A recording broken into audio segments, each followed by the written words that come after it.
Oke, baik, kita mulai ya. Assalamualaikum warahmatullahi wabarakatuh. Salam, Waalaikumsalam Om Swastiastu, warahmatullahi Namo Buddhaya, Salam Kebajikan, Rahayu. Pertama-tama, teman-teman, perkenalkan nama aku Aji Batrian Kalis. Aku mahasiswa Universitas Islam Riau, masih semester 6. Jadi, teman-teman semua selamat datang di acara Primal Talk dengan tema How to be a Professional Programmer. Jadi kita punya tamu undangan, yaitu Kak Doni ya. Ya, Halo Kak Doni. halo. Ya,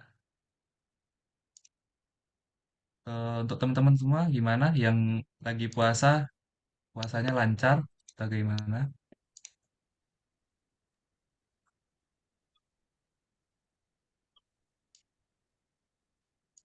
Aku harap puasa teman-teman tetap lancar ya, walaupun kita dekat-dekat mau buka, bahas-bahas programming dikit nggak apa-apa, ngasah-ngasah otak dikit nggak apa-apa ya. Ya, Oh, Bang, nggak apa-apa. Oke, eh,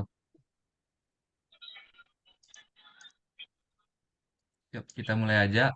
Kita di sini ada tamu undangan, itu alumni Universitas Islam Riau, prodi jurusan Teknik Informatika, Kak Doniansyah Putra. Halo Kak. halo. Ya, Oh, jadi teman-teman udah bisa lihat di screen-nya kan?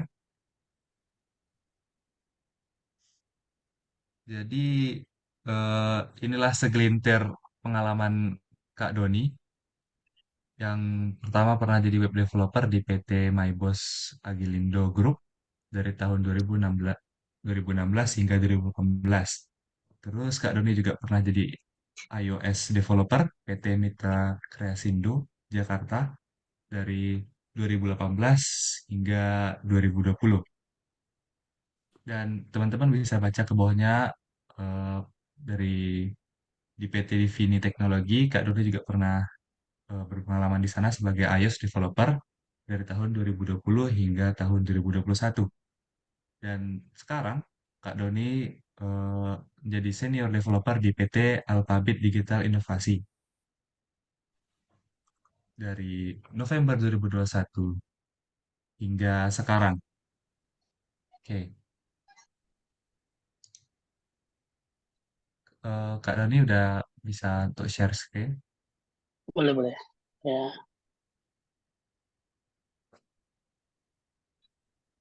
ketik dulu. Hmm,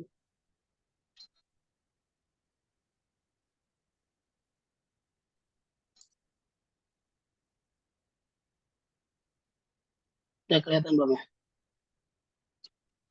Udah Kak? Udah, Bang, udah aman, Bang. Udah aman ya. Oh, oke. Ini udah bisa saya ambil alih nih moderatornya. Udah bisa bantai Oke aja oke. langsung. Oke, kita di sini santai aja ya. Sebelumnya selamat sore semuanya. Assalamualaikum warahmatullahi wabarakatuh. Perkenalkan, Waalaikumsalam warahmatullahi wabarakatuh. oke, perkenalkan nama saya Donian Saputra. Sesuai dengan yang tadi udah dipaparkan, itu segelintir dari story kerja saya. Nah, di sini saya berterima kasih dulu ya kepada teman-teman dari IQ Prima Tech telah mengundang saya atas dasar rekomendasi dari Pak Apri, yang mana saya mungkin dulu waktu zaman kuliah sangat dekat lah sama beliau.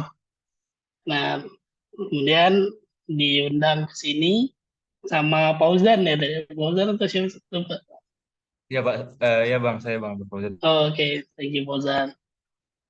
Nah, di sini saya diminta untuk memberikan materi tentang how to be a professional programmer. Nah, ini kan tentang bagaimana menjadi profesional dari programmer. Nah, mungkin sebelum ke arah materi, sedikit story tentang pengalaman saya waktu dari zaman saya kuliah sehingga saya dapat pekerjaan seperti sekarang gitu. Nah, pertama itu saya juga kuliah di TI UIR ya, sama lah angkatan 2012 saya. Nah, pada saat itu saya sering aktif di bagian eh, untuk join project lah bahasanya sama dosen. Itu awal dari mula saya berani untuk praktek dari coding sendiri jadi programmer. Nah, mungkin pada saat tahun 2012 pada tahap angkatan saya 2012 itu saya salah satu mahasiswa yang berani ngajak dosen itu kolaborasi untuk kerjain project. Masuk gila sih. Saya masuk kayak nekat gitu. Salah satu dosen dulu yang saya masih ingat namanya dan sekarang udah almarhum ya. Namanya itu Pak Hasanuddin, kalau kalian mungkin bisa tanya Pak Apri, itu salah satu dosen di Universitas Islam Riau. Itu sangat membantu saya untuk berani ngambil project programmer. Padahal saya pada saat itu masih semester 4 lah, semester 4 jalan 5, dan mana itu saya baru dapat ilmu tentang pemrograman web. Nah, itu pun ya saya baru bisa coding, ya HTML, CSS, sama PHP. Nah, mungkin skill itu masih belum ada apa-apanya, tapi saya bisa dari 3 skill ini yang kalian bisa garis bawahin, itu saya bisa per bulan dapat sekitar 5 sampai 10 juta dari project web sendiri. Itu pencapaian saya dengan dosen namanya Pak Hasan itu. Saya bisa golin project-project web sekolah-sekolah itu dari situ. Nah, kenapa saya cerita seperti itu? Karena menurut saya gini, eh, kalau ingin menjadi programmer yang profesional, kita tahu harus landasan pertamanya apa aja. Nanti saya bahas apa aja yang harus kita apa kita pelajari, yang harus kita bangun dari skill kita atau dari segi kemampuan kita. Nah, dan cara belajar untuk menuju jenjang yang lebih bagus lagi. Nah, oke, kita mulai aja. Ada 3 materi, itu zoom saya mati ya. Nggak apa-apa lah ya, kameranya agak sedikit bermasalah. Bentar ya.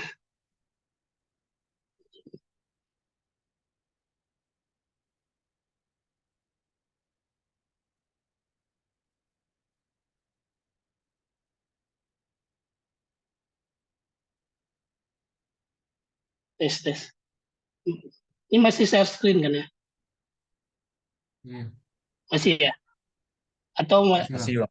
Masih bang. masih ya? Nah, ada 3 pembahasan yang akan saya sampaikan pada sore hari ini menjelang kita ngabuburit bareng ya. Yaitu membangun dasar pemrograman. Yang kedua itu cara membangun kemampuan pemrograman, dan ketiga melihat karir di dunia IT. Nah, start lagi, bentar. Nah, memahami dasar pemrograman. Nah, ada tiga poin di sini yang akan saya bahas. Yang pertama itu pemilihan bahasa pemrograman. Nah, pemilihan bahasa pemrograman sendiri, ini kalian kan udah belajar nih di kampus, udah sedikit tahulah dasar tentang IT itu gimana. Nah, sini saya akan mengarahkan biar ketika kalian nanti lulus, itu kalian tahu nih basic kalian tuh kuatnya di mana gitu, kayak ada macam-macam coding. Contohnya kayak bahasa pemrograman Java, terus ada lagi nanti JavaScript, HTML, CSS, PHP. Nah, lanjutan dari JavaScript sendiri ada nanti React Native. Nah, kenapa penting untuk memilih bahasa pemrograman yang harus kalian tekunin? Nah, itu salah satu membangun dasar untuk skill pemrogramannya. Biar kita fokus dulu nih, daripada semuanya kita pelajarin. Boleh pelajarin semua untuk teori, nggak apa-apa. Tapi harus ada satu soft skill yang lekat di kalian. Yaitu contohnya kayak saya nih awal di kampus. Saya cuman senang, bukan saya memilah-milah ya, tapi saya lebih senang kayak web gitu. Ya otomatis komponen-komponen bahasa pemrogram dari web pasti harus saya pelajarin kayak CSS, kayak HTML, PHP, JavaScript itu saya benar-benar matangin karena itu modal untuk pertama kali itu untuk membangun basic dari bahasa pemrograman yang kita punya sehingga nanti kita jadi kayak punya kemampuan sendirilah untuk di bidang itu. Nah, setelah memilih bahasa pemrograman, yang kedua kita pahamin dulu konsep pemrogramannya. Konsep pemrograman seperti apa, Bang? Seperti kayak kita tahu nih variabel yang digunain di bahasa pemrograman itu apa gitu untuk membangun variabelnya. Terus tipe data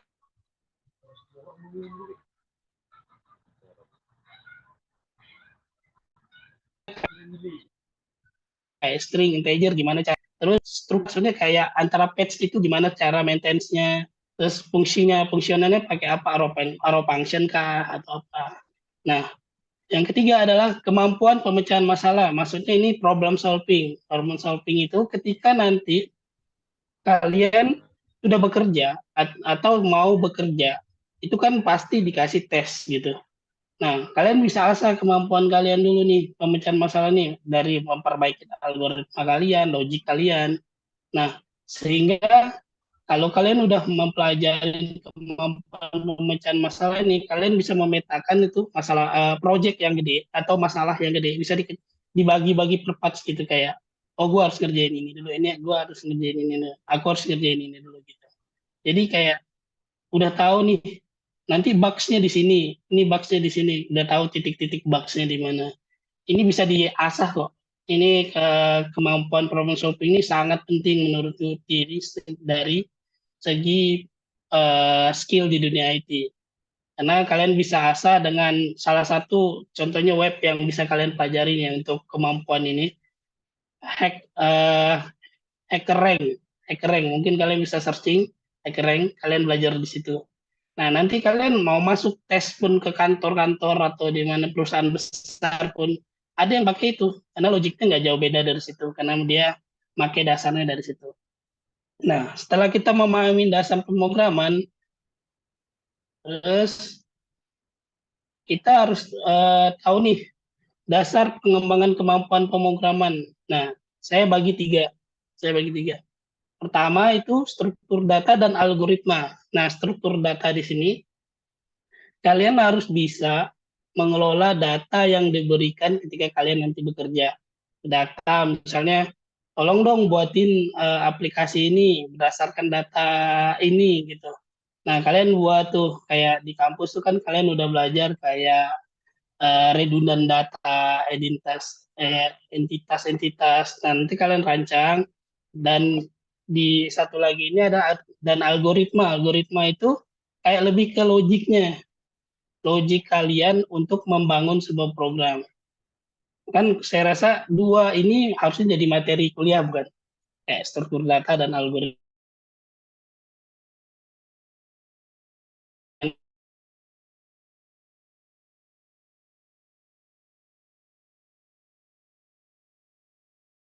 Itu sangat penting karena di bahasa saya UDES ngajarin tentang struktur data dan algoritma.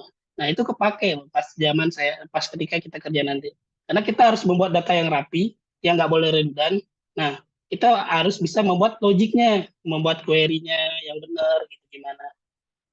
Nah, yang kedua, ini pemrograman dengan versi. Maksudnya dengan versi, ketika kalian udah buat satu produk atau aplikasi, nah, kalian butuh yang namanya versioning. Versioning itu yang pertama kayak aplikasi kalian ini harus ditentukan rilis satunya itu fiturnya apa aja. Nah, rilis satunya itu fiturnya apa aja. Kedua, dengan versioning, kalian ketika nambah tim, anggaplah version 1 kalian ngerjain 3 tim. Ada front end, back end, sama BA, business analyst. Nah, nanti tiga ini saya jelasin. Front end apa, back end apa, business analyst apa. Nah, mungkin tiga ini front end-nya ada 2 orang gitu yang ngerjain. Back end-nya ada 2 orang.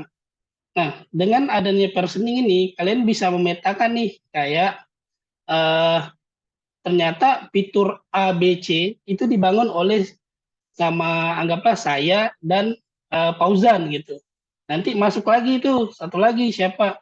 Nah, kita udah dapat versioning itu, terus ada dokumentasinya, mudah kita ngembangin aplikasinya.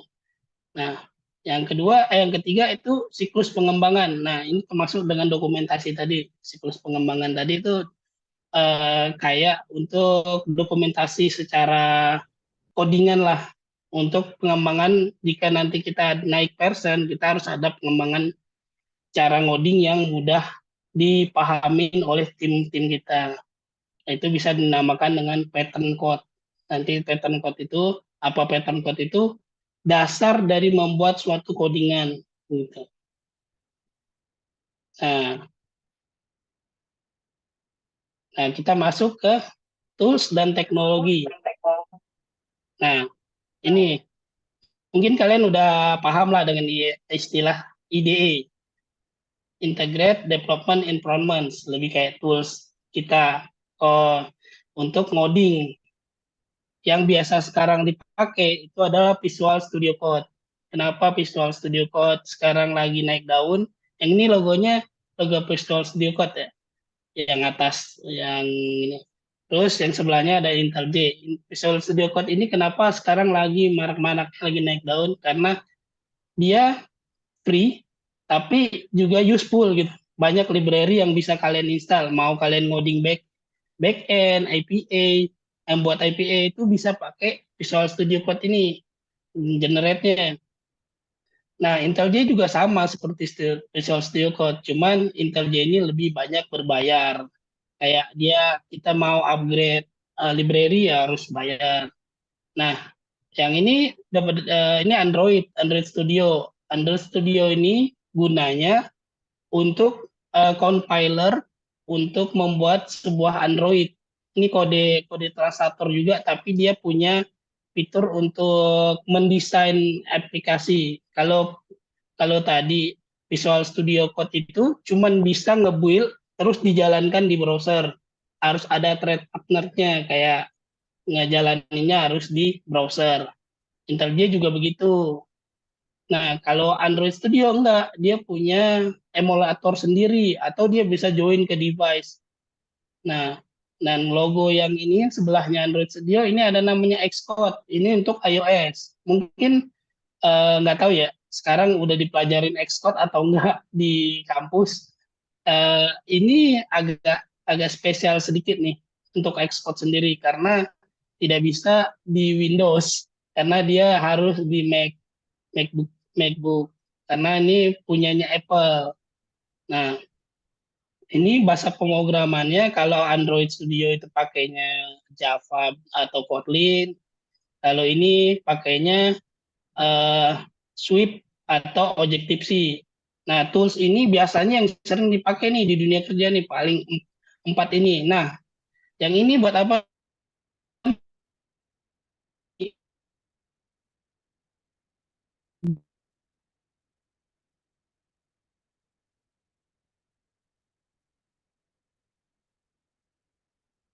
Spring Boot sama ulang program interface.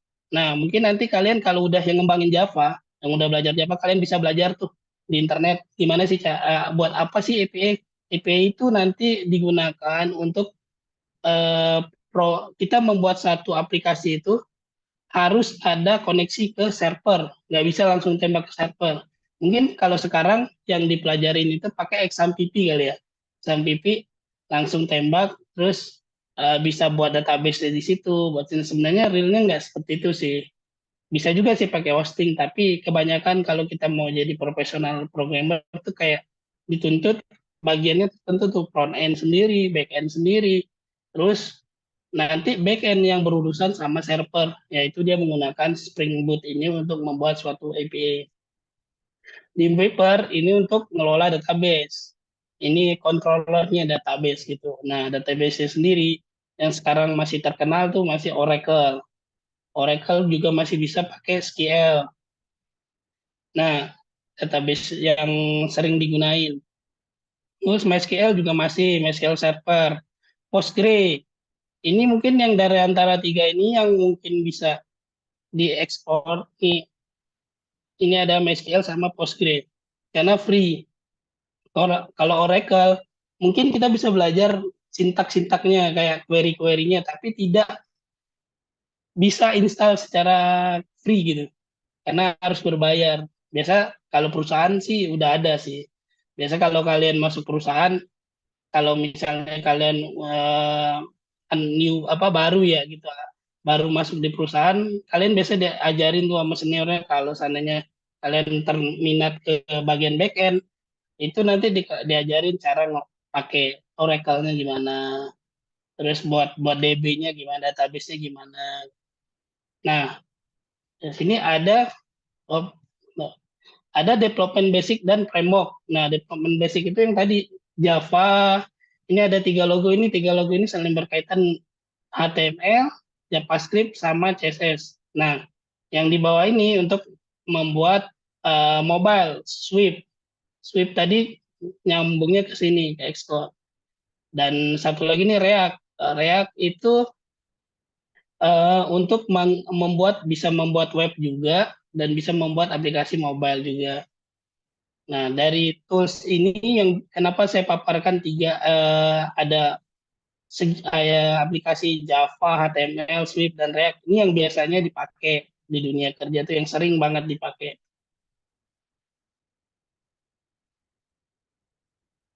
Nah, selanjutnya ini pembahasan yang kedua, cara mengembangkan kemampuan pemrograman. Nah, self learning.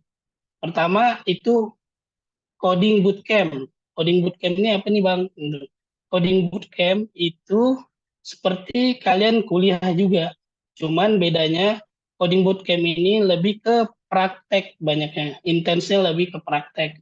Yang mana nanti kalian mendaftar di suatu jasa kayak semacam online learning gitulah. Dia ada materi-materi khusus yang bisa buat kalian belajar praktek yang lebih detail lagi. Misalnya kalian mau belajar pemrograman web. Nah, sampai kalian join, contohnya salah satu bootcamp yang terkenal tuh ActiveX. Nah, kalau bisa kalian searching tuh ActiveX tuh, atau Udemy. Nah, atau yang bisa paling sering dipakai mahasiswa-mahasiswa tuh kayak decoding. Decoding itu biasanya kalau buat bootcamp itu nanti ujung-ujungnya kalian dapat sertifikat. Sertifikat itu yang digunakan untuk kerja. Jadi kayak misalnya kalian nih di kampus kurang lah dapat bahas tentang programmernya, tentang praktek membuat codingan gitu, itu kurang, kayak kalian harus belajar di luar. Ya mau tidak mau sih, kalau dari kampus itu cuma dasarnya doang, sama seperti yang saya dapatkan juga waktu dulu. Tapi dengan kalian tahu cara belajarnya gimana, nah salah satunya dari bootcamp nih. Bootcamp nih bebas kalian mau pilih. Kalau ada yang free syukur gitu kan, dapat yang free. Karena biasanya bootcamp ini kelemahannya itu karena berbayar. Cuman bootcamp ini bertanggung jawab untuk mencarikan kalian kerja. Karena kan kalian udah bayar ke mereka untuk belajar ngoding gitu, buat ngambil bagian tertentu kayak entah front end atau back end, membuat aplikasi sampai bisa dapat sertifikat terus dicariin kerjanya gitu. Nah, yang kedua online learning platform. Maksudnya ini kalian belajar online sendiri dari website, dari web. Website yang sekarang lagi terkenal yang mudah dipelajarin itu eh, di YouTube lah lebih tepatnya. Itu YouTube yang paling enak kalian untuk belajar. Programmer zaman now tuh kayaknya lebih bagus, lagi tren sekarang. Teman-teman junior saya, banyak kan saya tanya belajar dari mana? Dari programmer zaman now. Setelah saya visit kan, saya lihat, oh lumayan oke sih. Bisa kalian belajar di situ untuk soft skill ngoding kalian. Tiga, ini ada namanya coding challenge dan building project. Nah, coding challenge ini yang tadi saya bilang, kalian bisa mengasah kemampuan ngoding kalian, dasar coding dulu lah, dasar ngoding sebelum kalian buat aplikasi itu minimal kalian belajar cara ngoding dulu, buat logiknya kalian biar lebih bagus. Bisa melalui website HackerRank, itu bisa untuk challenge code-nya, itu ada levelingnya.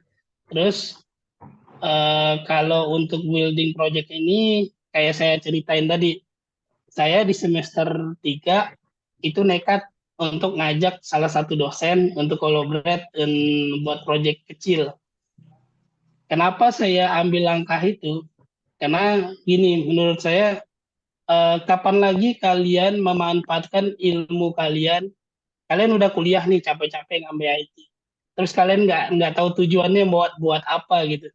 Kayak rugi nggak sih? Menurut saya itu rugi sih. Kalian capek-capek kuliah, bayar mahal-mahal, tapi nggak tahu finalnya mau jadi apa, kayak nggak tahu mau ngambilnya kemana gitu. Nah, saya coba aja nekat. Oh, saya udah belajar A, B, C. Urusan nanti saya bisa atau enggak, gampang lah. Ada senior, tanya aja senior nih buatnya gimana gitu.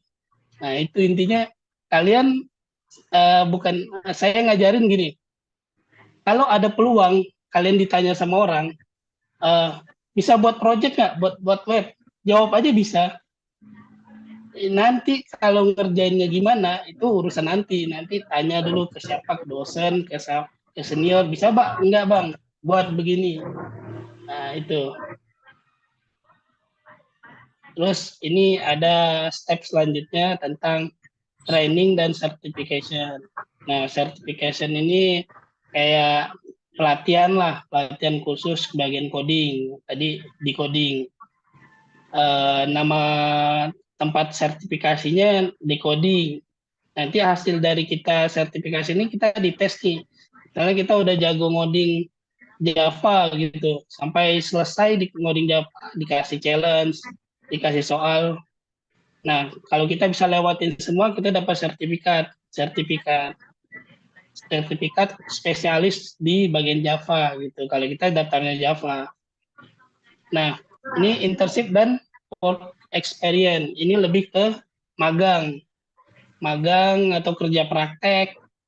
Nah, dulu awal saya semester berapa ya? Semester 3 atau semester 5 lah. Saya kerja praktek itu saya ngambil di perusahaan PTPN 5. Saya ngajuin di PTPN 5. Saya ngusulin sendiri di Jalan Rambutan dulu. Nah, saya situ ngajuin magang, bantuin mereka membuat aplikasi web. Nah, alhamdulillah diterima. Nah, di situ saya belajar tuh, banyak belajar karena saya dulu masih cuman bisa buat web sederhana lah. Dengan saya dikasih tanggung jawab untuk ngembangin aplikasi, nah situ saya bisa belajar lebih. Jadi kalian juga bisa belajar melalui magang. Nah, ketiga itu open source.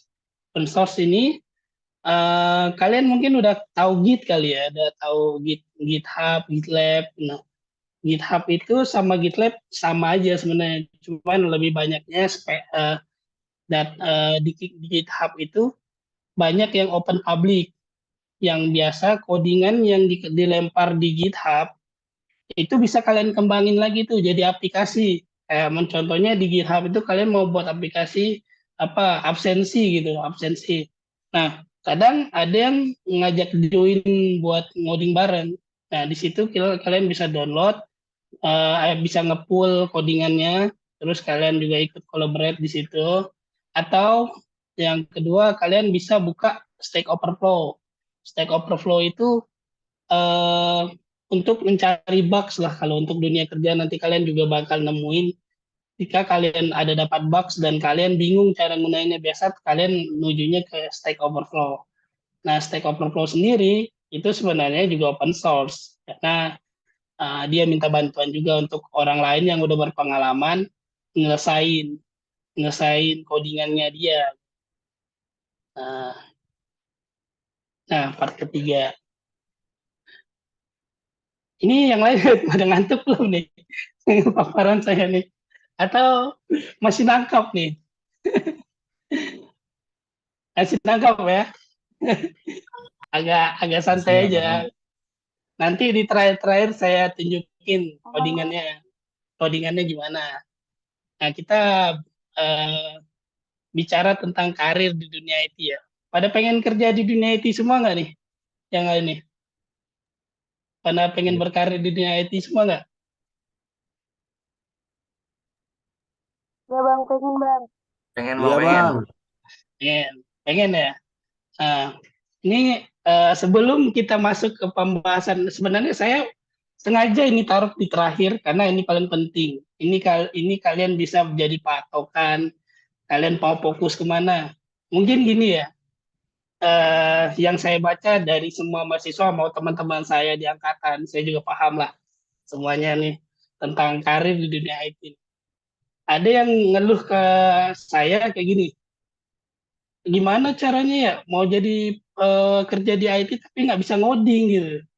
Ah bingung nih cara nggak bisa ngoding, pusing lah apalah buat codingan gini nih. Jangan kecil hati dulu. Setelah lihat slide ini, kalian bisa tentukan pilihan kalian di dunia IT. Nih, pertama itu ada front end. Ini buat yang suka ngoding. Ini yang buat suka ngoding nih, dibagi dua. Ada front end dan ada back end.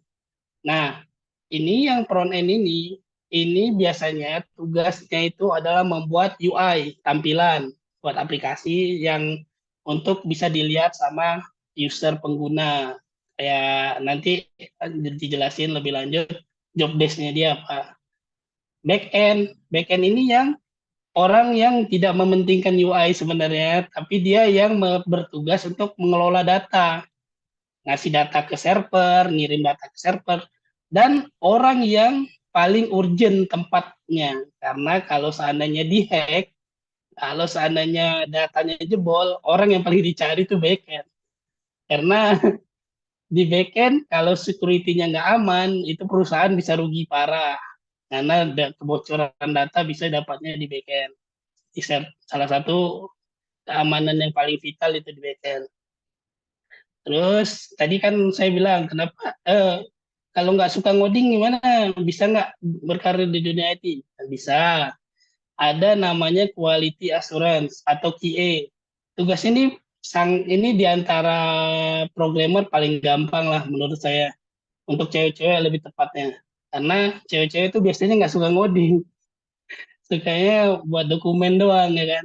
Nah, ini quality assurance ini bagiannya bisa disebut dengan tester. Jadi yang bagian QA ini dia membuat mengetes suatu produk aplikasi yang sudah dibuat dengan cara membuat skenario testing, kayak dia buat langkah-langkahnya. Contohnya ya aplikasi absensi gitu. Aplikasi absensi yang udah dibuat front end sama back end itu dites tuh sama si QA, quality assurance. Nah, dia ngetesnya masukin username sama password, terus masuk login berhasil, bener dong. Terus nanti dites lagi dengan password yang salah. Nah, harusnya ketika dimasukin password yang salah, dia nggak usah login dong. Nah, itu termasuk satu catatan di QA. Nah, terus kalau seandainya pas dia ketika dia masukkan passwordnya salah, terus di enter, tampilannya ngeblank putih, error gitu. Nah, itu salahnya di front end. Nanti front end atau back end, nanti dibuat catatan, QA membuat catatan, ini programnya masih belum tuntas nih, ada bugs. Dilemparlah ke front end atau back end lagi. Nah, siklus kerjanya secara umum, QA itu seperti itu. Nanti QA itu buat laporan yang nanti diserahkan ke atasan untuk dijadikan bahan quality aplikasi. Jadi yang menentukan kualitas itu bisa dari QA. Nah, bisnis analis, nah ini juga nggak ngoding. Bisnis analis ini cukup punya kemampuan logika yang tinggi, sama bisa merancang aplikasi. Itu doang. Merancang aplikasi itu bukan mendesain ya, tapi lebih kayak mana ya? Kayak maksudnya kayak kalian itu dasar pondasi aplikasinya lah. Kayak kalian mau membuat aplikasi banking gitu. Nah, yang nentuin ada fitur cek saldo, ada fitur transfer, ada fitur cek mutasi. Nah, itu semuanya di bisnis analis. Bisnis analis yang yang membuatkan dokumen ini di dalam aplikasi banking nih, gue harusnya ada cek saldo ya. Nanti dibuat sama front end sama back end. Terus ada fitur transfer ya dibuat juga sama front end dan back end. Itu ada dokumentasinya. Nah, ini ada garis ke sini kan. Ini sebenarnya ada satu tahap lagi. Ini tingkatan. Tingkatan nanti front end tuh ada front end developer senior, back end senior. Nah, setelah itu bisa jadi tech lead. Tech lead ini bisa dikategorikan sama dengan senior developer atau technical lead gitu. Ini setara dia. Biasanya ada yang satu perusahaan tertentu tuh yang pakai senior dulu baru tech lead. Ada yang tech lead sekalian senior gitu. Nah, pengembangan karir dari QA dan bisnis analis ini ada namanya project manager PM. Ini yang membuat jadwal-jadwal kerja dari front end, back end, QA dan bisnis analis. Ini product manager. Nah, job desk-nya tadi ini role-nya pertama tuh dari bisnis analis, dia menganalisa kebutuhan bisnis. Maksudnya bisnis di sini kalian kan nanti kerja di perusahaan. Suatu perusahaan itu ada perusahaan yang kayak startup, ada perusahaan yang menjadi vendor atau tenaga membantu, tenaga ahli gitu kayak konsultan lah, konsultan IT. Ada juga yang jadi end user. End user ini kayak contohnya kayak eh, banking. Nah, banking itu end user. Kalau kayak Grab itu juga end user. Kalau yang vendor itu kayak contohnya ada kayak perusahaan saya tuh, perusahaan PT Alphabet. Nah, itu kita itu adalah vendor. Kita konsultan IT yang mana kita dapat project dari bank.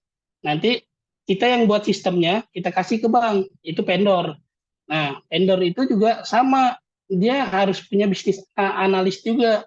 Walaupun di bank punya bisnis analis, dia itu cuman bank itu berdasarkan bisnis dari corporate-nya dia. Maksudnya contohnya kayak dia nih membuat M-banking, membuat M-banking. Dia kan punya data nasabah. Data nasabahnya itu di sharing ke kita, terus dianalisa bareng. Nah, data nasabah ini mau dibuat apa gitu? Mau dibuat aplikasi. Nah, sehingga tadi kan ada contohnya yang kalian sering pakai M-banking gitu kan, M-banking. Dalam M-banking itu kan banyak fitur. Itu bisa jadi di dalam M-banking itu bukan BCA yang buat, tapi vendor. Nah, vendor sendiri nganalisa fiturnya bersama sama bisnis analis ini.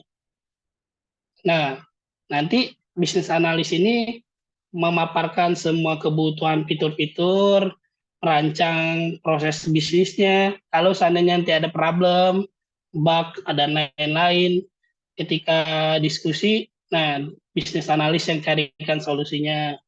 Terus untuk bisnis analis juga mengumpulkan data-data untuk proyek tersebut. Kayak contohnya kayak tadi data nasabah, data transaksi. Contoh transaksi gimana sih? Sehingga nanti kita bisa buat fiturnya tuh kayak transfer. Transfer tuh harus milih bank. Banknya apa aja. Nah, datanya udah ada.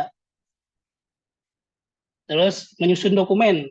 Kalau kita bahas dari segi vendor, vendor itu harus memberikan dokumen yang valid ke ya, nasabahnya, kayak kata ke kliennya. Karena bisnis analis kan buat rancangan tuh, baik dari segi fitur yang udah dia buat, baik dari segi task pekerjaan yang dia buat. Karena nanti bisnis analis juga menentukan nih pekerjaan dari setiap front end dan back end ini apa aja gitu. Itu bisnis analis. Memang agak berat, cuman di bisnis analis ini gajinya paling gede sih. Dia ini lebih gede daripada front end dan back end biasanya. Nah, dia juga ngasih dokumentasi untuk testing, validasi, pengolahan data, pemantauan kinerja dan peningkatan kinerja setiap posisi tertentu gitu. Kayak front end nih, dikasih data untuk mengerjakan satu fitur, contohnya cek mutasi gitu.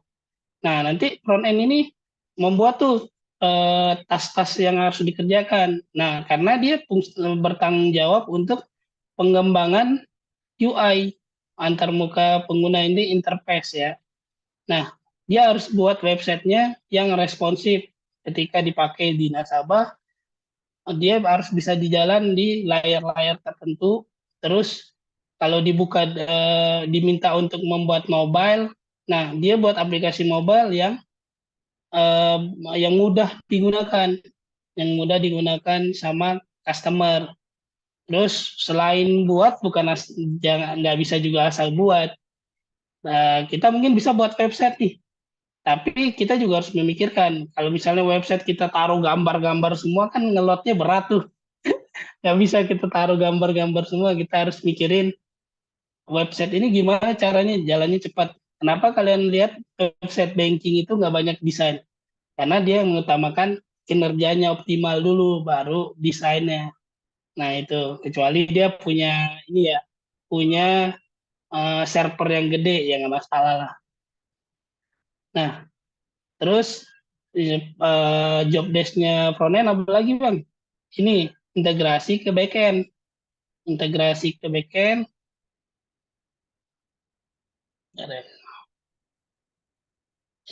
integrasi ke backend untuk pengerjaan eh, proses proses pengelolaan datanya. Karena kan nanti di sini backend ada membangun server dan pengelolaan database nih untuk datanya. Nanti ini cara kerja ini nanti saya demoin dah. Saya tunjukkan gimana prosesnya. Nah, ini front end juga wajib mempunyai kemampuan desain. Nah, yang tadi saya bilang kalau misalnya dari bisnis analis ngasih contohnya membuat satu fitur login aja, kan harus dibayangkan login itu seperti apa, terus buttonnya di mana. Nah itu harus punya kemampuan itu.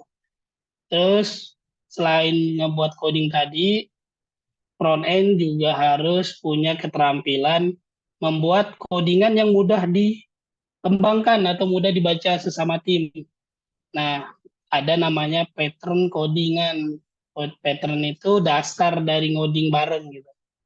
Nah, nanti sudah dapat patternnya, di-upload lah membuat buat GitLab itu kayak buat repository. Nah, di situ ngoding bareng, nanti bisa di-join di situ.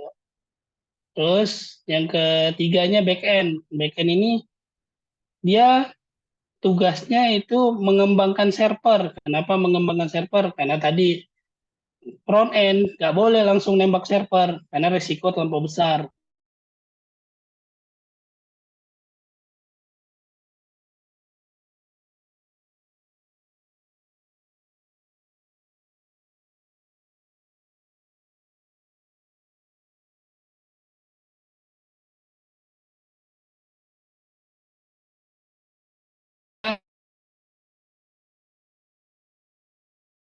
Front end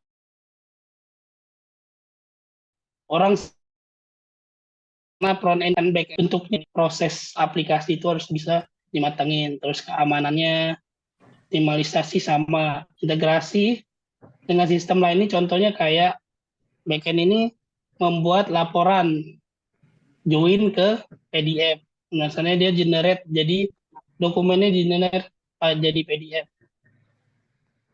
Terus yang keempat ini quality assurance. Ya, quality assurance. Nah, ini yang saya bilang tadi, quality assurance. Kalau quality assurance ini tadi dia mengembangkan dan penerapan standar kualitas. Nah, kan dia bagian QA ini adalah proses pengetesan. Nah, ketika proses pengetesan harus tahu dulu nih aplikasi QA ini udah buat skenario testing atau patokan testing mereka apa dasarnya gitu.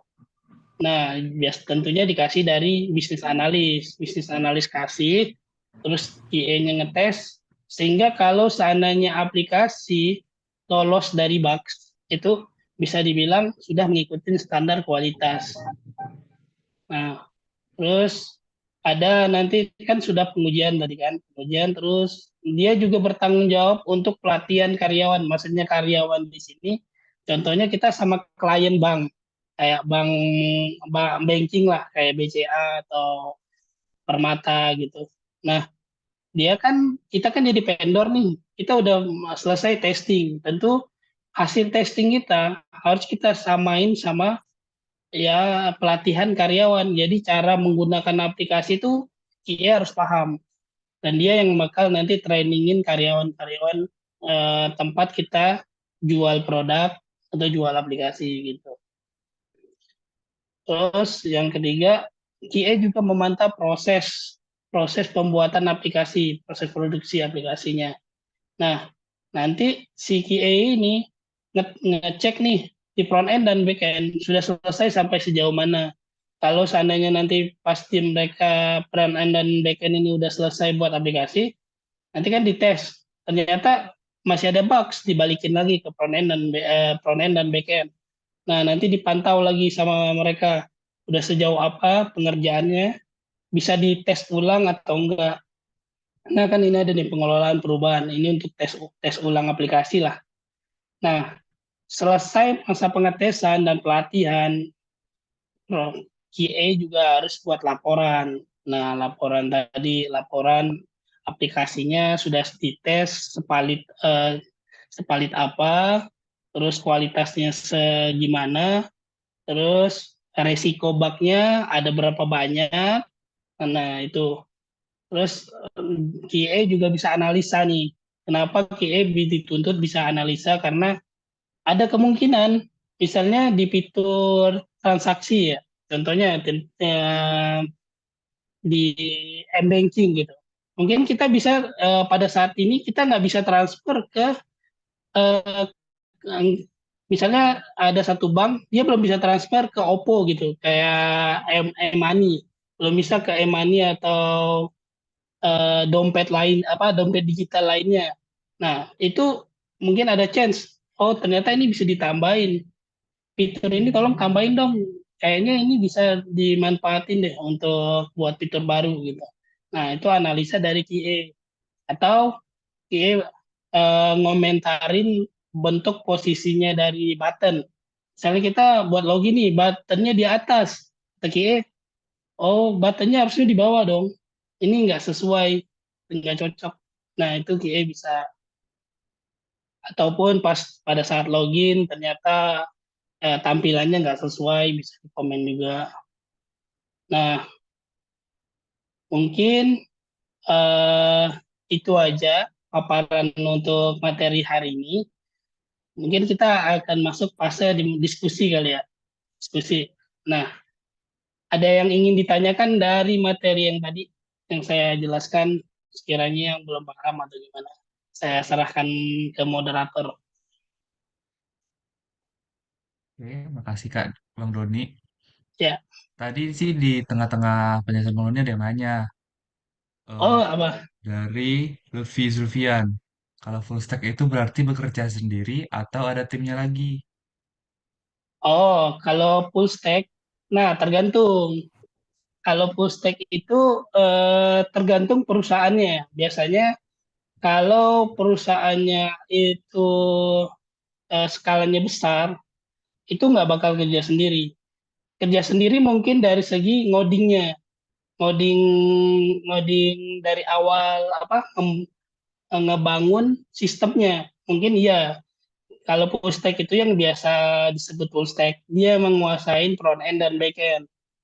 Tapi tidak juga dengan bisnis analis. Bisnis analis ini biasanya kalau full stack yang dari company yang gede, itu dia udah dikasih nih sama bisnis analisnya sendiri untuk buat program. Contohnya, saya sebagai bisnis analis, saya tahu nih produk yang mau dibuat. Contohnya kayak buat aplikasi e-parkir gitu. E-parkir.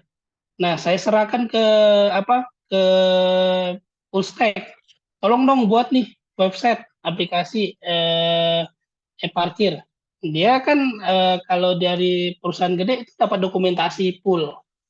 apa aja fitur yang mau dibangun, apa aja backend yang harus dibangun, terus database apa aja yang harus dibuat. Nah, itu dapat. Tapi kalau perusahaannya menengah ke bawah, itu ya semuanya. Kita full stack itu mau dari segi bisnis analisnya, front end-nya, back end-nya, sama QA-nya sendiri kita yang coba. Itu kalau menengah ke bawah. Untuk kalau menengah ke bawah sih biasanya ya capek sih. Capek karena full stack itu kita kita yang mikirin konsep aplikasinya, kita yang ngoding. Nah, makanya di sini kan saya bahas profesi yang profesional itu seperti apa. Kalau kalau kita tahu posisi apa aja, kita kalau saya sarankan sebaiknya jangan ngambil full stack, jangan terlalu terlalu ngambil full stack, Pak. Full stack itu jatuhnya udah senior sih. Itu. Kalau saran saya, kalau kalian pengen start mulai mau cari kerja itu bisa dari sini nih. Bisa dari eh ya nih ambil salah satu aja. Misalnya contohnya kalian mau ambil front end, full stack yang dibilang tadi itu lebih ke sini nih. Harusnya full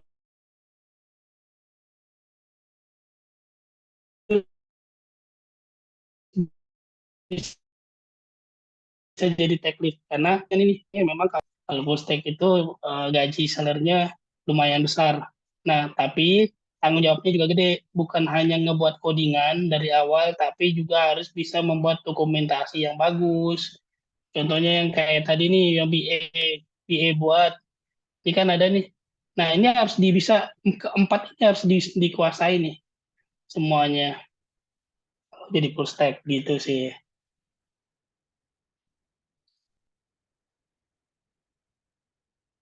Oke, semoga jawabannya membantu ya Kak Lutfi Zulfian. Ya, Untuk teman-teman yang lain yang mau bertanya boleh raise hand aja atau kalau nggak bisa ngomong boleh via chat, dijelasin aja di sana. ya.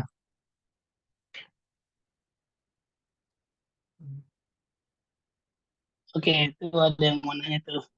Iya, ini Bang Lutfi nanya lagi. Bang, mau tanya lagi untuk back end ada kerjasama dengan bagian DevOps nggak? Yang bagian mengolah server fisik itu. Oh, oke, oh, ini keren nih, si Luffy nih. Tahu DevOps ya. Memang saya sengaja nggak ngasih ngasih maparin DevOps nih. Mungkin biar teman-teman pada tahu ya, DevOps itu apa gitu. DevOps itu orang yang mengoperasikan server, yang install server, yang maintenance server, itu DevOps. DevOps itu bisa kayak kalau kalian nanti belajar networking, nah itu bisa masuk DevOps. Kayak nginstal LAN, nginstal internet lah. Nah itu di DevOps juga karena di situ belajar kayak kayak apa membuat server. Nah pertanyaan Luffy di sini, backend ada bekerja sama nggak dengan DevOps? Pastinya, pasti ada. Karena kalau seandainya backend itu mau kerja, servernya harus di setup dulu oleh DevOps. Jadi harus diinstal dulu kebutuhan backend apa aja gitu. Kebutuhan backend kayak tolong dong instalin database Oracle gitu. Kan backend nggak bisa langsung install sendiri, harus minta install sama DevOps. Nah, terus atau dia mau minta instalin Node.js ke server. Tolong dong instalin Node.js. Bisa harus kerjasama sama DevOps. Nah, itu jawabannya. Harusnya tetap kerjasama untuk mengelola server fisiknya. Tapi kalau untuk bagian fisik, ini nanyanya sih kerjasama kan, kerjasama untuk mengelola bagian server fisik.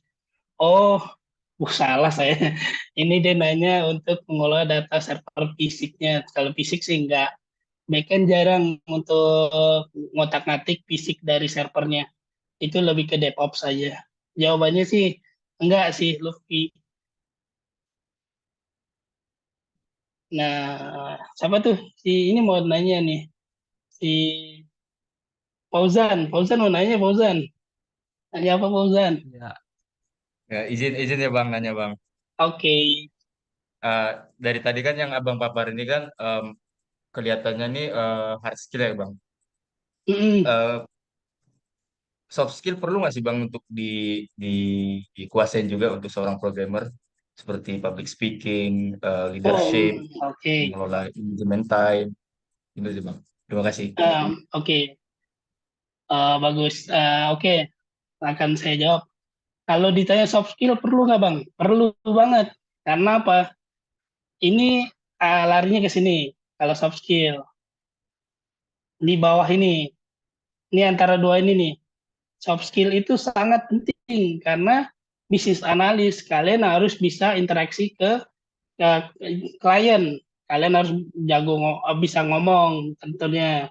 Terus kalian juga harus menguasai bahasa Inggris, minimal bahasa Inggris kalian bisa speaking lah yang bagus gitu.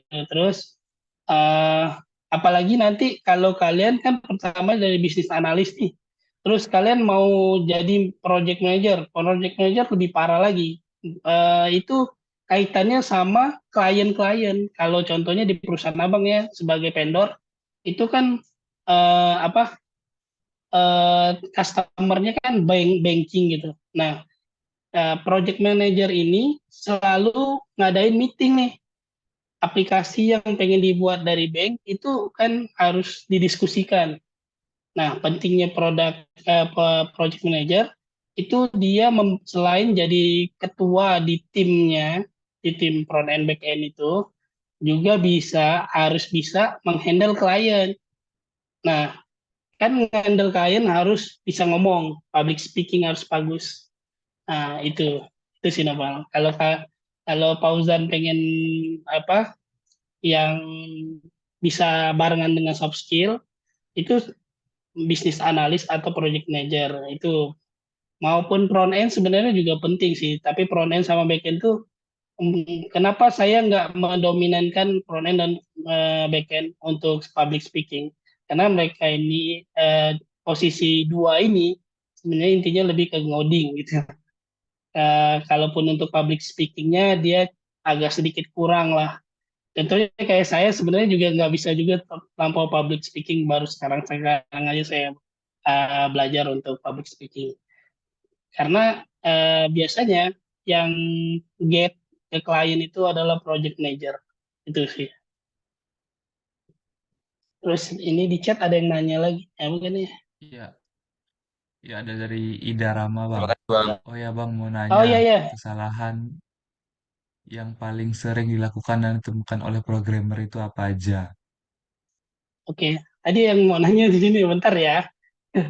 Oke, dari Ida dulu saya apa? Saya jawab dulu ya. Kesalahan yang paling sering ditemukan oleh programmer itu apa aja? Nah, programmer ini biasanya gini.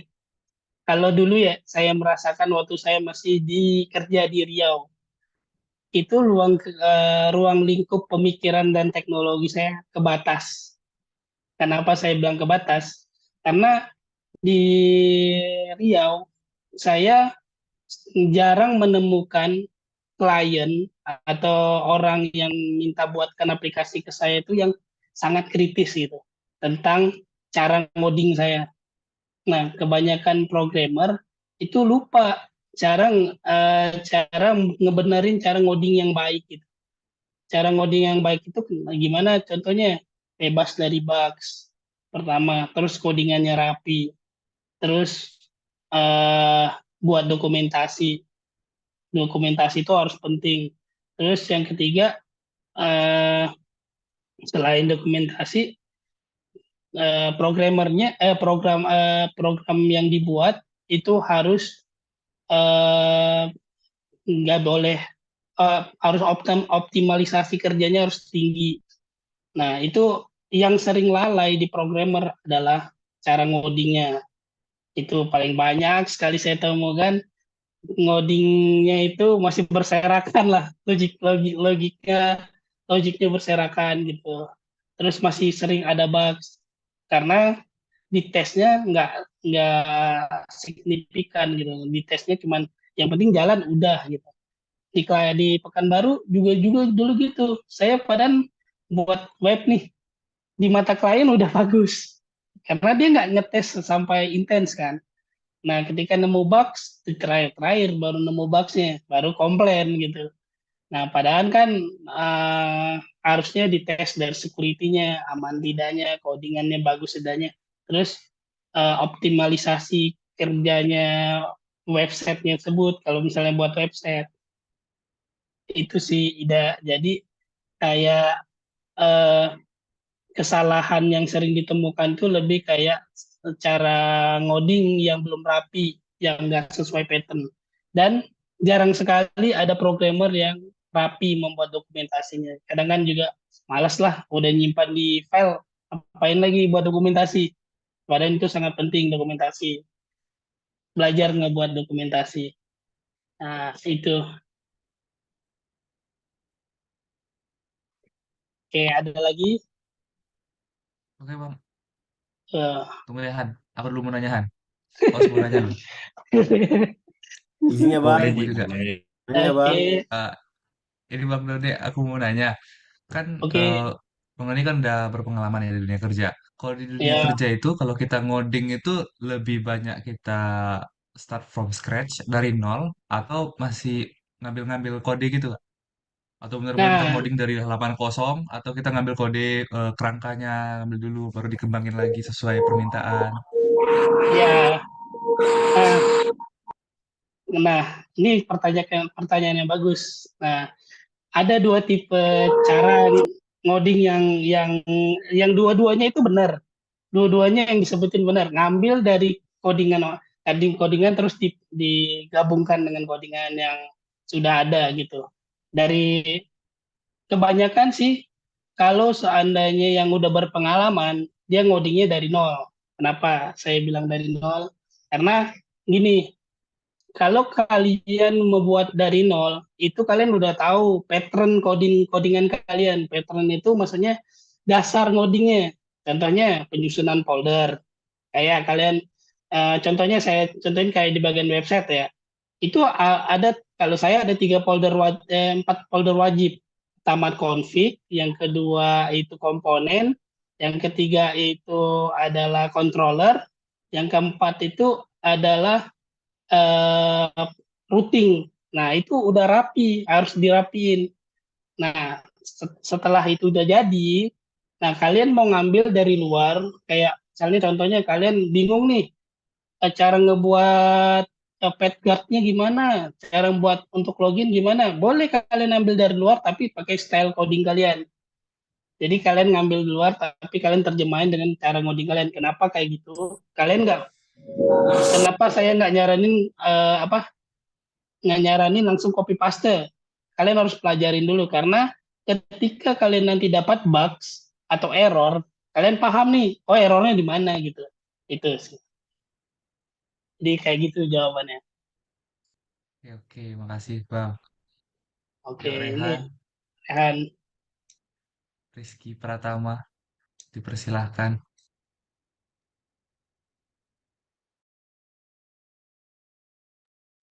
Izinnya bang. Bang, izin bang, apa namanya?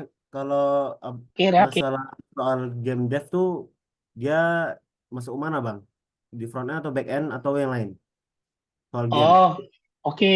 Game dev. Boleh. Kalau Isi bang. oke, sama-sama. Kalau game dev, kalau game dev itu biasanya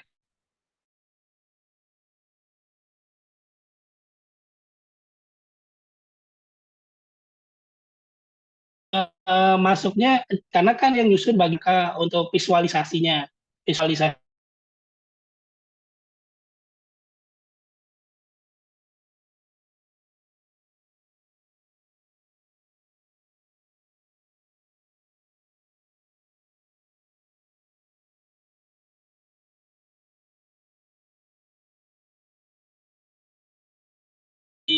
diolah sama tim backend. Terus yang front end itu bagian ngedesain UI-nya, desain UI-nya kayak dari segi tampilan karakternya, Nah, itu di bagian front end. Front end ini sebenarnya ada pecahannya lagi. Sebenarnya satu lagi yang belum saya paparkan ada namanya UI UX, user user interface dan user experience. Nah, itu ini salah satu bagian dari front end juga yang biasanya ngebuat karakter, ngebuat desain bentuk dari game-game itu biasanya orang UI UX yang ngetek.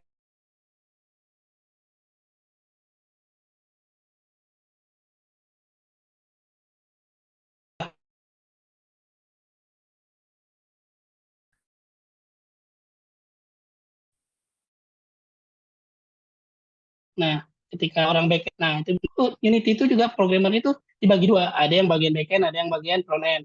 Nah, salah teman saya pernah kerja di game game Love. Kalau kalian tahu tuh game-game lama itu game Love. Mungkin sekarang masih ada atau enggak lupa dah yang nerbitin aspal lah pokoknya itu. Nah, itu dia juga kerjanya dua juga, bahkan tiga malah. Ada bagian testernya juga, IE-nya juga ada. Nah, gitu Rehan. Jadi kalau kamu pengen masuk di dunia game, bisa sih kamu pecah aja bagian prosesnya sama bagian desainnya. Atau kamu buat prototipenya sendiri. Nanti kalau ngurusan ke server, biar backend-nya sama DevOps-nya yang kerja. Gitu. Ada lagi, Rehan? Ada bang, Terima kasih ya Bang. Oke. Oke. di chat ada lagi nih bang, Apa Bang tuh? Lutfi. Nah, Lutfi. bedanya UI UX sama front end apa bang? Perbedaan spesifiknya. Oke. Nih, tunggu ya, matiin share screen dulu ya. Bukan matiin share screen, pindah ke layar dulu. Ah, kita jawab pakai ini aja, pakai di, di contoh ya. Ini kerjaannya harusnya UI UX. Ini kebetulan saya juga bisa buat Figma. Nah, ini UI UX itu kerjanya ini membuat desain, tapi dia nggak ngoding, tapi ngebuat Figma seperti ini, buat tampilan. Misalnya fitur nih, login mau ngapain lagi? Ntar ada ini dashboard, ada codes dan lain-lain. Nah, ini kerjaannya UI UX. UI UX itu bagian ngebuat desain desain untuk aplikasi itu sendiri. Ini kan contohnya desain mobile. Nanti ada desain webnya, nanti ada desain untuk ini kan dia bukan sekedar untuk desain web ini doang sih, tapi dia juga buat sistemnya. Sistemnya itu bukan sistem aplikasi ya, tapi lebih kayak pewarnaannya. Ini pakai warna apa? Contohnya kayak gini lah. Ini kan kalau kita lihat dari backgroundnya nih, aduh saya pindahin dulu ya. Nah, ini kan ada kode warnanya nih yang di sebelah kanan. Kelihatan nggak sih? Ini ada yang ini kode-kodenya. Nah, ini harus harus Ya. dikasih tahu nih, dibuat dokumentasi warnanya pakai warna dasar apa. Terus nanti kalau ada radiusnya berapa kayak gini nih. Kayak misalnya saya ambil ini ada radiusnya 24 pixel. Nanti dibuat dokumentasinya radiusnya berapa. Nah, ini kerjaan dari UI UX. Kalau front end lebih ke integrasi, ngoding, lebih kayak ngoding. Contohnya nih, kalau front end, ini saya buat satu aplikasi, misalnya. Contoh, ini saya buat satu aplikasi mobile gitu ya. Tunggu saya pindahin dulu. Pindahin ke bawah. Terus ini kan sudah saya start nih, coba saya running lagi. React Native ya bang? Ini React Native. Ya, nah ini yang codingan ini yang buat React Native ini codingan simpel sih. Ini waktu saya awal-awal belajar React Native, codingan lama saya. Ini ini untuk controllernya. Tadi kan saya bilang tuh saya bisa pakai patch, terus saya buat komponen, saya config. Nah, sebenarnya React Native ini ada namanya React JS juga sih untuk yang web. cek mobile-nya. Nah, saya buat nih HP. Misalnya eh, saya mau demoin untuk front end dan back end. Misalnya di sini kan ada menu ya, ada menu kan. Nah, menunya cuma sampai di sate Padang ini doang nih, ini sate Padang. Nah, ini nih back end bisa, ini saya ngambil data dari data back end, data API. Nah, API-nya udah saya jalankan tadi. Nah, terus saya bisa tambah nih di back end. Saya mau nambah menu baru. Misalnya ya, nih pakai Postman. Postman ini kalau yang belum tahu, ini untuk alat tools bantu untuk ngetes IPA. Misalnya, contohnya saya mau buat apa ya? Eh, Minas. Waduh, udah lama nggak makan Minas lagi. Minas. Masa bang, Minas jam-jam misalnya rawan ini. ada nggak ya Minas di Google ya? Oh nggak ada. Ada ring. Ada. Jangan jangan jangan ngiler ya. Inilah inilah kita copy aja ya. Sampai ambil addressnya. Jangan lama-lama nanti batal. Sumbing. Terus eh, taruh dulu di sini. Terus ini kita taruh harganya, anggaplah minusnya 15.000 ya, murah meriah. Terus submit, berhasil tambah data, kita cek lagi, kita reload nih aplikasi ya. Harusnya sudah bisa dicek dari sini sih. Dari sini nih menu yang saya tampilkan ini ada dari sini ngeceknya. Tuh, nampilkan minus. Harusnya di aplikasi juga nampil nambah satu. Terus tunggu di reload dulu. Enaknya sih sebenarnya bootcamp apa ya? Workshop nanti kapan-kapan kalau ada waktu kita workshop bareng lah. Kita Boleh lah. Eksekusi ya, belajar. Nur Fauzan Hanif. Bisa Ntar itu paling kalau sama si nah Han sih beres tuh bang. nih nambah kan. Ini tadi saya bukan nambahin manual. Saya kan nggak nambahin codingan kan, nggak nambahin dari codingan tadi kan. Nah ini nambah sama juga ini orders. Nih kan kalau ini di sini kan masih kosong nih list ordernya. Terus kita pesan nih ayam bakar satu, terus pesan es campur satu, terus es kelapa satu. Nah, udah masuk sini nih bucketnya. Kita duduk meja berapa? Meja 5 misal. Udah, meja 5 pesan. Pesan. Nah, saya nggak buat sampai order, nggak buat sampai tampilannya list ordernya sih. Tapi saya pantau dari sini. Biasanya langsung masuk ke kasirnya kan. Nih, orderannya yang kita order tadi, masuk ke sini nih. Nanti ini bisa dibuat UI juga dari data ini tuh. Ayam bakar satu, es campur satu, es kelapa satu. Ini yang buat backend. Nah, codingannya backend juga ada codingan backend. Kalau ini kan codingan UI, ya kan? Codingan backend itu eh, nggak apa-apa kan? Ini masih ada waktu kan? Sorry, kan Apa nanti bang? kelamaan Masih lagi. bang. Nih, codingan backend itu kalian kalau misalnya udah belajar Node.js itu bisa yang paling gampang itu pakainya Express nama frameworknya. Nah, itu paling mudah lah, gampang belajar. Nih, tadi kenapa bisa kerja, bisa nambah data tuh dari sini. Cuman saya udah upload ke server yang gratis jalaninnya. Yang kan saya tembak tadi kan, saya akses tadi kan menu nih, ada routingan untuk menu, slash menu. Nah, kita lihat di Postman, saya manggilnya dia apa? Menu. Nih, menu untuk melihat detail data. Gitu. Jadi, kalian nggak mesti harus bisa semuanya, tapi belajar satu-satu. Nanti lama-lama juga jago. Belajar satu-satu, nanti kalian bisa semua satu pelan-pelan kalian udah bisa ngerjain semua. Nah, ada Bang lagi mau nggak? nanya bang. Oleh Ini tadi kan yang abang tunjukin kan framework yang microservice ya, yang berjalan sendiri-sendiri kan antara klien sama betul, sama server side kan bang. betul. Nah, kalau framework monolitik seperti Laravel masih worth it nggak dipelajarin sekarang nih Bang? Terima kasih. Oke. Sebenarnya kalau dibilang worth it masih bisa. Cuman ada cumannya nih, ada tapinya. Kebanyakan di Jakarta itu agak sedikit sih peluang untuk Laravel itu, karena kebanyakan yang kayak tadi tuh microservice. Kalau kalian mau web lah belajarnya di React atau Angular. Nah, React JS atau Angular. Terus kalau backend sendiri bisa pakai Java Spring Tool tadi.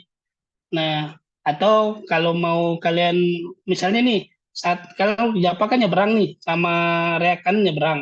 Beda, yang satu JavaScript, yang satu Java, yang satu JavaScript.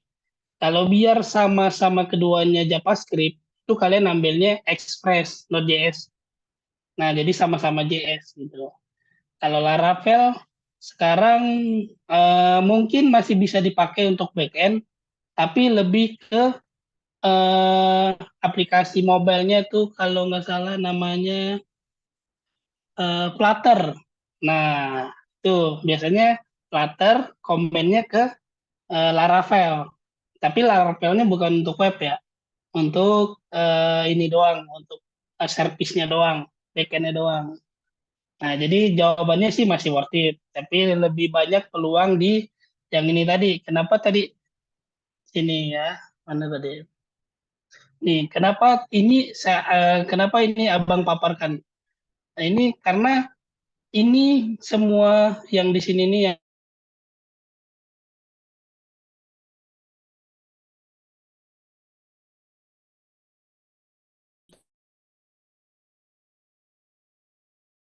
kayak di Jakarta.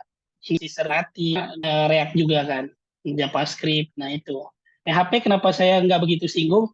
Karena kalau untuk tahap yang profesional, PHP udah mulai jarang dipakai lah.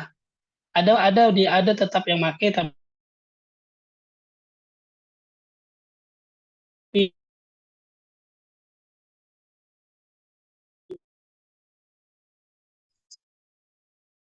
sedikit gitu. Itu belajar bisa script atau pakai JavaScript bisa. Gampang kok belajarnya. Ada lagi? Ada yang Cukup ingin Bang. bertanya lagi? Eh, Saya Bang, Oke, boleh. eh, saya kan ingin bertanya Bang, sekarang lagi zaman-zamannya tuh Ted Winter deh Bang ya. Jadi programmer-programmer banyak yang udah nggak dipakai Bang. Itu menurut Abang ke depannya gimana Bang? Terima kasih. Oh, oke. Nah, itu mungkin di bagian yang bisnis yang terbaru. Kenapa Abang bilang gitu? Programmer itu masih tetap dipakai. Satu clue yang Abang kasih ya. Banking itu nggak banking itu corporate yang yang namanya bank itu nggak bakal ngerubah core aplikasi mereka. Sampai kapanpun mereka nggak bakal merubah. Padahal ya, dia kan pakainya Java. Sekarang kan yang terkenal Kotlin apa gitu. Mereka nggak ngerubah.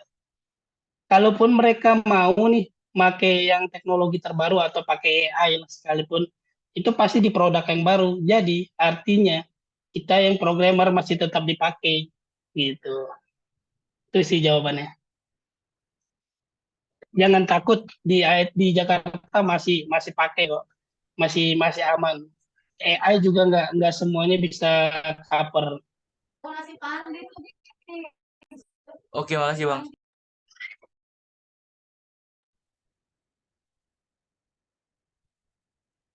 Ada lagi? Eh, Oh, ini ada yang ada apa nih? lagi? Jadi ingat lo coffee ya. Ya, kalau nggak ada pertanyaan lagi, ada pertanyaan terakhir dari aku, Bang. Oke. Kan Abang sekarang nih senior developer lah, tapi Hmm. junior-juniornya banyak. Kami kan junior-junior juga. Jadi menurut Abang Ya. tuh junior-junior yang red flag itu gimana? Yang kayak, eh ya yang red flag lah gitu. Eh, Ya, kalau kalau jadi oke, ntar dulu ya. Kemana ini? Ini ntar saya. Eh, kalau junior kalau junior junior yang saya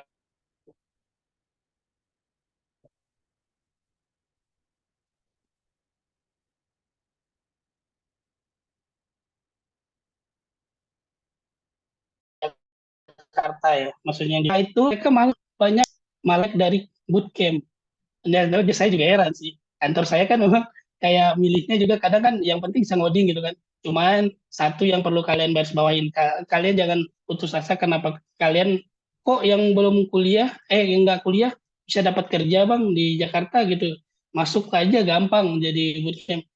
Ada spesialisasi untuk kalian yang kuliah karena kalian udah dibebankan dengan tugas. Kalian bisa tahu nih optimalisasi pengerjaan kalian seperti apa nanti di kantor. Kalian kan biasa dikasih tugas tuh, anggap aja kayak dikasih tugas dosen, 1 hari kelar gitu. Mungkin nggak masuk akal. Nanti di kantor kalian bakal di challenge seperti itu. Untuk naik tingkat itu kalian pasti di challenge. Saya kadang abang juga sering kasih challenge tuh, bisa nggak ngerjain satu fitur sehari gitu. Padahal abang tahu spesifikasinya nggak bakal bisa. Cuman abang push limitnya dia aja. Jadi kayak ngetes nih limitnya dia sampai semana gitu. Padahal codingan bisa abang kerjain sendiri. Tapi abang cuman mau junior abang apa punya pengalaman lebih lah. Ketika dia nanti naik senior, dia bakal punya rate yang tinggi. Oh, aku bisa kayak gini. Aku bisa pegang project ini. Aku bisa ngerjain ini sehari. Karena bukan dari abang aja yang nilai. Nanti kan senior nilai junior. Nanti senior itu nge-report tuh ke tech lead. Tech lead nanti nyampe ke atasan. Nanti baru dipromosiin, naik middle, naik senior. Nah, itu ada prosesnya. Ada penilaian-penilaian tertentu. Nah, kalau menurut abang sendiri, kalian yang nanti mau berkarir di dunia IT, itu sebisa mungkin kalian pelajari dasar-dasarnya dulu deh. Yang program, yang apa, yang banyak peminatnya gitu. Banyak yang cari yang tempat kerja yang banyak nyari bahasa pemrograman tertentu kayak contohnya React. Jangan jangan pelajarin codingan yang kira-kira di dunia kerja tuh agak susah diambil. Contohnya kayak C-Sharp ya. C-Sharp itu udah mulai ditinggalkan lah. C-Sharp itu mulai ditinggalkan. Tapi ada juga yang pakai, tetap ada. Tapi range-nya kecil banget gitu untuk yang itu. Yang banyak itu React, Java. Java itu sampai kapanpun nggak bakal hilang, kalau abang bilang. Karena perusahaan gede tetap pakai itu. Kenapa sampai sekarang Java nggak pernah goyah? Perusahaan gede masih pakai. Itu intinya. Kalau kalian jadi junior kayak abang dulu, banyakinlah belajar sama senior kalian, sering nanya, sering diskusi, sering praktek bareng kayak buat apa, ngajak proyekan, bang buat website ini pakai apa sih bang, yang mudah pakai apa bang, nanya, sering banyak bertanya. Mungkin dari situ kalian punya soft skill sendiri nantinya. Itu sih. Oke, oke. Oke. Dari dijawabnya pertanyaan saya menutup sesi Q&A kita. Selanjutnya kita ada foto bersama, Bang, Oke. sebagai dokumentasi dan kenang-kenangan. Oke, saya stop share screen dulu ya. Boleh, Bang. Nah, proses foto bersama akan dipandu oleh Nur Fauzan Hanif. Oke, bentar ya. Em, Oke, untuk yang halaman pertama kita foto. Satu, dua, tiga. Oke, yang slide kedua. Satu, dua. Oke, slide terakhir. Dua. Oke, Bang Haji. Oke, thank you Oke, semuanya, thank you. siap. Yuk.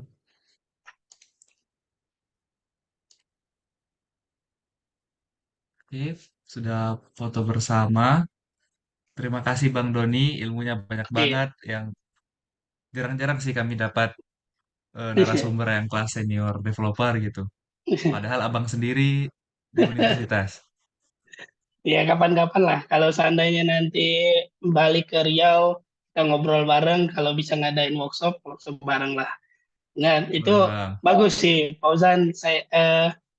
nyari infonya dari Pak Apri. Pak Apri itu termasuk salah satu orang yang dekat sama saya lah zaman kuliah.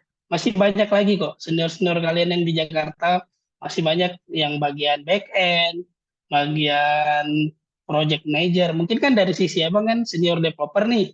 Nanti ada tuh Bang Purkon contohnya. Bang Purkon itu senior abang, di atas abang lagi.